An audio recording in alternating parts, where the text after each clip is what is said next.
Sad news to report tonight. The NYPD officer who was shot in the face on Saturday has passed away. He was murdered in cold blood, but there is no massive outrage we've seen when police are the ones who have been on the other side of these. Any minute now, we're expecting to hear from Mayor de Blasio and Commissioner Bratton. We will take you there live. Then another day, another Albany politician arrested. This time, Senate Majority Leader Dean Skelos will show you Albany's history when it comes to corruption and how the Skelos case is oh so familiar. Then, even after all the Bridgegate indictments, Governor Christie still considering that run at the White House. Is it time to wave the white flag, or does he still have a shot at a nomination? Good evening and welcome to RFL. I am Richard French. And we show you now a live picture, this at Police Plaza in Lower Manhattan. Any minute now, in fact, you see both the mayor and the police commissioner. They will update us on the death of 25-year-old NYPD officer Brian Moore. Let's take it live. Thank you. You all set? I'm joined at the podium by Mayor de Blasio, who will speak, Chief James O'Neill, Chief of Department, Chief of Detectives Bob Boyce, who will speak to the investigation into the murder of Police Officer Brian Moore. Police Officer Brian Moore died today from injuries sustained Saturday, May 2nd, when he confronted an armed felon in the 105th Precinct in Queens. For 4 years, he patrolled the streets of that borough in our city as a New York City police officer. He was decorated for his performance of duty: 150 arrests, 2 medals for meritorious police duty, 2 for excellent police duty, a remarkable record in such a short period of time. He prevented crime and disorder. He strove for a safer and fairer city. He was a cop. The loss of a police officer is always tragic. It taxes us immensely. But as a police department, we can take comfort in Officer Moore's example, in his bravery, in his selfishness. And as police commissioner, I tended to his family my heartfelt sorrow and the consolation that his service mattered and it will be remembered. I'd like to take this opportunity to extend some thank yous. JetBlue called this afternoon to indicate that they will once again, as they did during the funeral services for Detectives Lou and Ramos, offer free plane travel to any officer attending the funeral for Officer Moore. I'd like to extend heartfelt thanks to the New York City Fire Department as I accompanied the motorcade taking Officer Moore from Jamaica Hospital to Bellevue for the autopsy. Along the way, at every fire station and every overpass, the New York City Fire Department was there, all lined up, saluting as that procession went by. I'd like to also thank the many New Yorkers who also engaged in similar acts of remembrance, and also for their patience with the traffic tie-ups that procession caused. They were very patient with us, and I very much appreciate that in this time of sorrow for this department and this city. I just also got off the phone prior to this press conference with Queens District Attorney Richard Brown. He called to inform me that this matter will be put into the grand jury tomorrow, and he will seek an indictment for first-degree murder of a police officer. And I thank the district attorney for that. With that, I'd like to ask Mayor de Blasio, Bill de Blasio, to speak to you at this time. Thank you.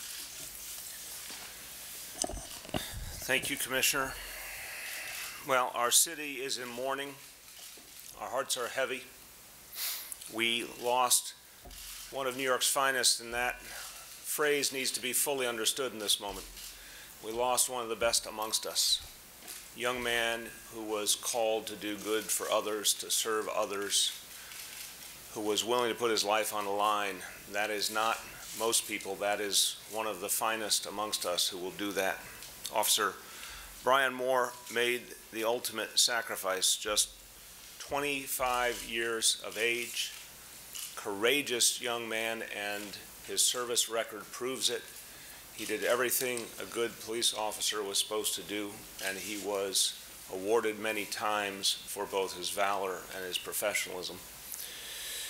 He risked his life for a very simple notion: to keep everyone else safe, to keep our society safe, to keep order. This is what he wanted to do. I spoke with his father and other members of his family, and they talked about on Saturday They talked about how much his life was devoted to being a police officer in this police department, how this was his dream, because he had seen such extraordinary examples in his own family, and he wanted to be just as good as them. He lived out his dream.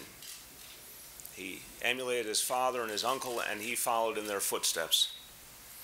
Our hearts are with the Moore family. This is a family that has done so much for the rest of us, a family that deserved only the best and now is feeling the most profound pain and loss. And our hearts are with the entire extended family of the NYPD, because every member of this department, every former member of this department is feeling the sense of loss and pain right now today. I want to also extend some thank yous to the extraordinary men and women of Jamaica Hospital who labored so intensely against the odds, did everything they knew how to do to help Officer Moore, and we thank them for their extraordinary efforts. It's a moment of loss. It's a time to focus on the Moore family. It's a time to support their healing, which will be long and difficult, but we need to be there for the Moore family, and we need to be thankful that there was a hero amongst us known as Brian Moore. Just a few words in Spanish. Hoy sentimos un gran pesar en nuestros corazones ante la pérdida del policía Brian Moore.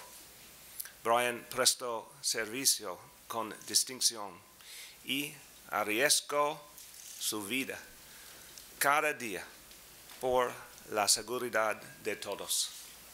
Los neoyorquinos estamos agradecidos por su servicio y debemos apoyar a la familia Moore como sea posible.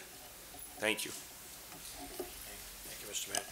An added thank you to Dr. Eli Kleiman, who was the department's chief surgeon, who helped to coordinate the care that was given to Officer Moore during the last 2.5 days at Jamaica Hospital. Doctor, thank you so much for your service as always. Chief of Detectives Bob Boyce will now give you an update on the criminal investigation that he has been leading. Good evening. As been reported at 6:15 Saturday evening, Officer Moore was shot on 104th Place in Queens. Pursuant to that investigation, we arrested Demetrius Blackwell, a 35-year-old male, approximately 7:30 that evening. Our investigation was aided dramatically by Officer Moore's partner. He identified that individual later on at the 105th Precinct Detective Squad directly thereafter, and we arrested him on that block. We have two witnesses who identify Mr. Blackwell running with a firearm directly after the shots. They hear 3 shots, and then they see him running on 104th Avenue, the next block over. He then retreats back into the backyards, and we apprehend him about, as I said, 7:30 in the evening. This morning at 9 o'clock, we recovered a Taurus Model 85 5-shot revolver in one of the backyards on 104th Road, which is where the shooting occurred. It is a Model 85. It has 3 spent rounds and 2 live rounds in its chamber. It's a 5-shot gun. We did some trace on it. We found that it is stolen out of Perry, Georgia on October 3rd of 2011. It was part of 23 guns that were stolen at a bait and tackle shop down in Georgia. 9 of those guns have since found its way on the streets of New York, and we made arrests in regards. That is what we have right now. As I said, the commissioner went forward and told you what the Queens District Attorney is going to do. Questions on topic only, please.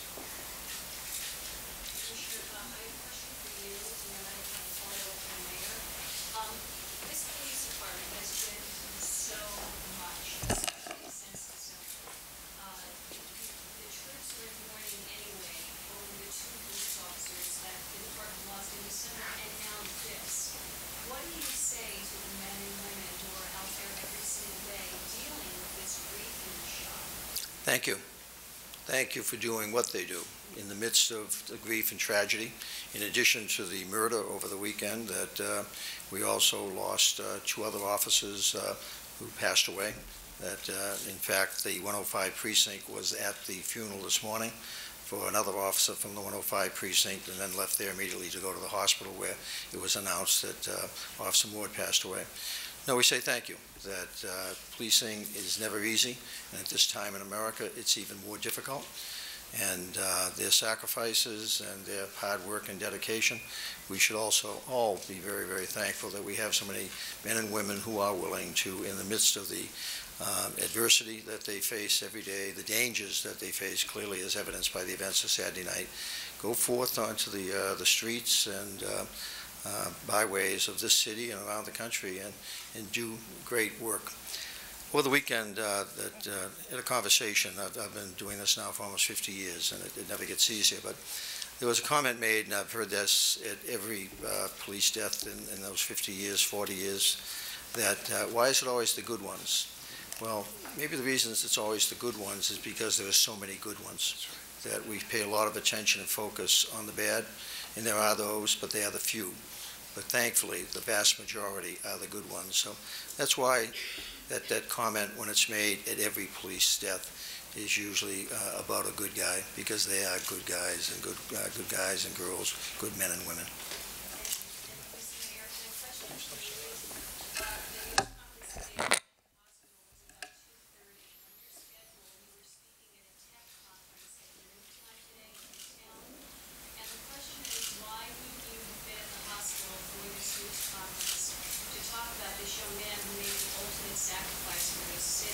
First, I want to say, want to absolutely commend the point that Commissioner Bratton made. I've been to a number of these funerals already in my public service, and I've talked to a number of families who have lost someone who served us. And there are so many good police officers, so many who believed with everything in their being that it was their obligation to put their life on the line for others. And that, I emphasize, is a rare and special human being who makes that decision and then lives it out every day. In the case of Brian Moore, did it with tremendous energy and distinction. So there are so many good men and women who make this choice, and we are blessed. To your question, today, as people who know the extended family of the NYPD will say, today was a day for members of the NYPD to be together at that hospital. It was not a place, in my view, for elected officials. I need to follow up on that. It's not your place to be at the hospital today as the leader of this city to speak on behalf of the city for a man who paid the ultimate price serving this city. I've been working here for 22 years, and I can't remember a time where a mayor wasn't at a hospital when they made the announcement that a police officer had passed. So there are many people asking that question. Ma'am, we're happy to answer your question. We're happy to, yes, we're happy to answer your question. Again, I was at the hospital Saturday, and I've been at many such situations. I don't necessarily agree with your interpretation. I want to say this. This is about our commitment to our police officers. And in my view, it has been clear and consistent. This is something Commissioner Bratton and I talk about all the time, the things we need to do to support the men and women. And that as the question and answer period continues with both the governor and the mayor and police commissioner. Let's bring in our panel right now. Jeannie Zaino, professor of political science at Iona College, professor of campaign management at NYU, and obviously a frequent guest of the program. Dominic Carter, of course, political journalist and author, and Andrew Whitman, senior political correspondent. Unfortunately, guys, this is becoming a too familiar scene. And Dom, I go to you. You know, with everything that's going on, even nationally and everything, it takes these kind of moments, these senseless, horrible moments here to give a little perspective as to just the kind of risks that are out there. Sure, declining crime rates, city safer than it's been in a long time, but as we saw with the two officers earlier this year, and then again what we saw with what happened this weekend, it kind of just gives a quick reality check. A reality check that all of these police officers and law enforcement officials throughout the country get up every day, go to work to protect all of us, face enormous criticism from the public, and they never know if it's their last day on the job. It's horrible what happened to in this situation, and I really believe that every good person, every person of goodwill feels the pain of the NYPD tonight and of this officer's family. It really, it's horrible. What, 25 years old? 25 years old? And his life is over. Shot in the face. For what? Because he's trying to do his job and get guns off the street so that the citizens of New York, and in this case Queens, are protected. And Andrew, it's in a climate right now. Look, we were going to talk about the unfolding situation in Baltimore right now, and that for another night. But you have two different communities. You have the law enforcement community who feels that you know, the actions of a few are tainting the many, and that they are sometimes in impossible situations. Then you have communities largely of color in inner cities which feel that there's unequal justice or a lack thereof that's being happening, as we've seen played out in Baltimore and Ferguson and in a lot of other date lines in this country. And it seems the positions are even hardening more and more with each one of these tragic situations. Well, yeah, and the headlines show the different tensions and the dynamic and the tensions at play here. People in communities who feel like police have done their members harm are trying to save lives and are trying to heal their community. Members of law enforcement are also trying to keep their members of their community alive and safe. And it shows you the difficulty, and it reminds us of the difficulty of trying to do both, of ensuring peace and justice while coming up with just conclusions for everybody and keeping everybody safe in the process. It's an impossible tightrope to have to walk. The question is, how do we help both, and how do we... And that's the toughest question, Jeannie, is how do you navigate those two? And I've heard some folks articulate today, where is them in the outrage after what happened to that officer, similar to the protests and the marches and everything else after a senseless death in Pick Your City that we've seen here and captured many times in video. There's not an answer to this question. It's not easy. Well, it's not easy. I mean, this is the 5th officer in New York City shot in the last 5 months since December 20th, the 3rd to pass away or to die, to be executed. And that is not a record that you want to repeat. But, you know, I think if we broaden out this discussion, what's going to come of this is a real debate about policy. And, you know, has the de Blasio administration been right and the city council been right in terms of the policies it has pursued? So you look at things like decriminalization of marijuana, maybe a good policy, but look at what Commissioner Bratton said. Guns on the street are up by what, 20% now? And he said that is a direct result of the amount of marijuana and drugs. You look at issues like the city council. You said everything right here, and I'm not debating with any of the facts or any of the statements made, but they're, at this point, we can't make a direct correlation you can't. that this shooting in any way had to do with any of the policies yet put in place. You can't make a direct correlation, but you have to ask the question. I mean, you look at what the discussion in the city council, decriminalization of fair jumping, all those different things, you know, public urination, all those things that people think are small issues that Commissioner Bratton is saying, you can't go there, because if we go there, you are going to take a step back from what you mentioned is the low crime. That's the real debate that has to be had. And I agree with you. You can't make a correlation between what happened on Saturday night to these policies, but that is the big debate. You know, you look at the, you know, pullback on stop, question, and frisk. This was a traditional stop and question, not a frisk, that ended in this way. And I don't think anyone said what the officers did that precipitated this in any way. You know, that policy led to police officers have to be able to stop and question. But we also can't do this in a vacuum, that policy, which he ran on and was elected on, that the vast plurality of folks who voted believed there needed to be a change in policy. Well, let's remember, it was less than 20% of the people in New York City who actually voted. Do you really think if 70% voted, we'd have a different result? Really? And do you think that you should depend on the public to know what's the best way to police? Well, I mean, you know, what are you saying? That people in the public should make a decision? What I am saying is, if you believe that stop and frisk that should have been left the way it is, and I'm sorry if we're conflating that subject here with this tragedy. No, because one, I don't believe has anything to do with the other, what happened Saturday, but that's where this is right now, Dominic. You have obviously policy, You have passions that are involved. You have history that's in play here, and you put it all in a combustible mix without any easy solutions here. And communities, different communities having far different perspectives, looking at the same exact situation. And anybody who tells me they've got an answer for it, I think they're full of it. This is so complicated. Nobody has an answer. The one thing, Richard, police officers, particularly the NYPD, have said to me whenever I talk to them, they say, you know, Mr. Carter, we want to go home every night to see our families too. And we want you to remember that many of our decisions that we have to make is a split-second decision.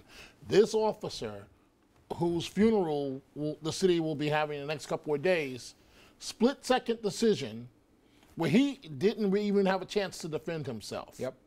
It's just horrible. Yep. And of course, as Dominic said, we'll have much more on this, including extended coverage on Files 1 for that funeral. When we come back, we'll stay in New York, but unfortunately get to another familiar meme, and that is yet again, major corruption case in Albany. This time, the Senate Majority Leader Dean Skelos arrested and charged with 6 federal corruption counts. Today, we'll show you the shocking history when it comes to the leaders in Albany getting nailed for the very same thing.